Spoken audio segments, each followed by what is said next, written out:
അവിടെ നിൽക്കടാ അവിടെ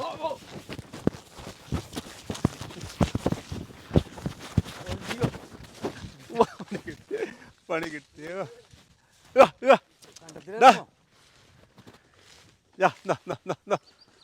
ഇതാണ് മൂക്കാർ വിട്ടുള്ള സ്ഥിതി ഇതാണ്. മൂക്കാർ നിക്ക പോണിട്ടെ കട പുറകെ പോയി നോക്കാം. അവൻ ചെളിയിൽ കിടന്നു, ചെളിയിൽ കിടന്നിട്ട് അവൻ വാ വാ വാ വാ വാ ഇതങ്ങനെ പിടിക്കാം.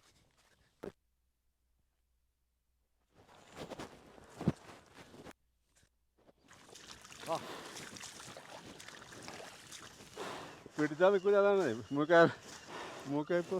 പക്ഷെ വേറൊരു സത്യം ഇട്ടിട്ടാ, കായല്ലാതെ വേറൊരാള് പിടിച്ചാ വരില്ല. കാരണം അതിന് തീറ്റ കൊടുക്കണവര് പിടിച്ചാൽ മാത്രമേ. നല്ല നീളവും നല്ല കട്ടിപ്പോത്തണ്ട, വയറ് ചാടിയിട്ടില്ല. അത്യാവശ്യം ദേ കഴുത്ത് കണ്ട ഇവന്റെ കഴുത്ത് നല്ല കഴുത്താണ്. ഓ